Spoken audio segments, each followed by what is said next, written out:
Helo कलम कुर्सी जहान नबी जो अल्लाह कयो आहे उत्तम शान नबी जो। हीलो कलम कुर्सी जहान नबी जो अल्लाह कयो आहे उत्तम शान नबी जो। अल्लाह कयो आहे उत्तम शान नबी जो।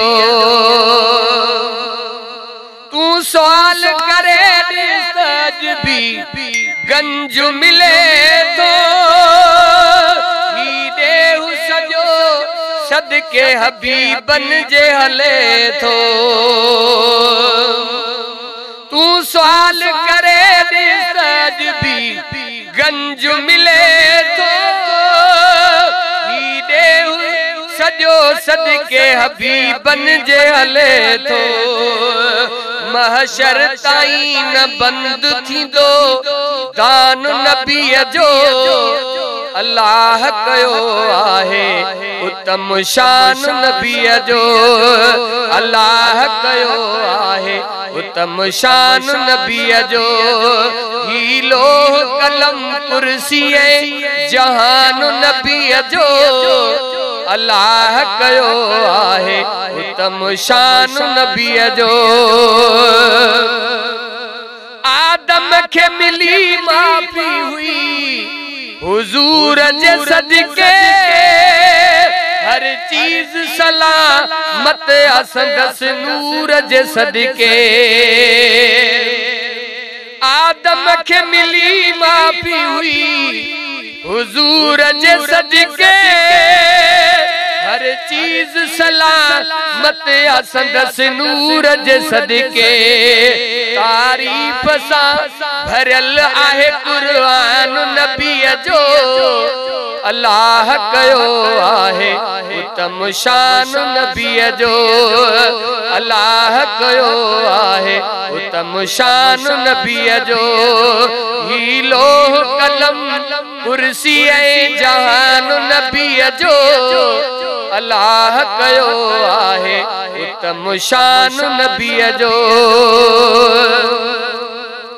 चाया तो संदल दर ते हिकिड़ो फेरो वञण थे जिंदगी जो पोइ भली यार खुटण थे। चाया तो संदल दर ते हिकिड़ो फेरो वञण थे जो पोए भली यार खुटण थे। अल्लाह शल बणाई दो मेहमान नबी जो अल्लाह तम आला कयो शान नबी जो। अल्लाह कयो आहे उत्तम शान नबी जो। हीलो कलम कुर्सी जहान नबी जो अल्लाह कयो आहे उत्तम शान नबी जो। अल्लाह कयो आहे उत्तम शान नबी जो। मदनीअ जे दर्जी जे भी गुलामी या कबूली इन शेख अजब उन जी सलामी या कबूली।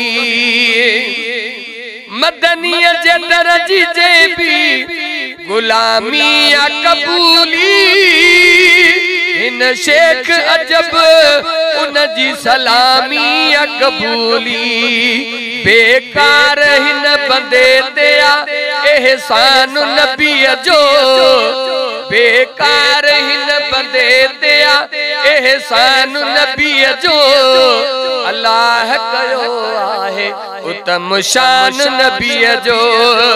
अल्लाह कयो आहे उत्तम शान नबी जो। हीलो कलम कुर्सी जहान नबी जो अल्लाह कयो आहे उत्तम शान नबी जो। अल्लाह कयो आहे उत्तम शान नबी जो।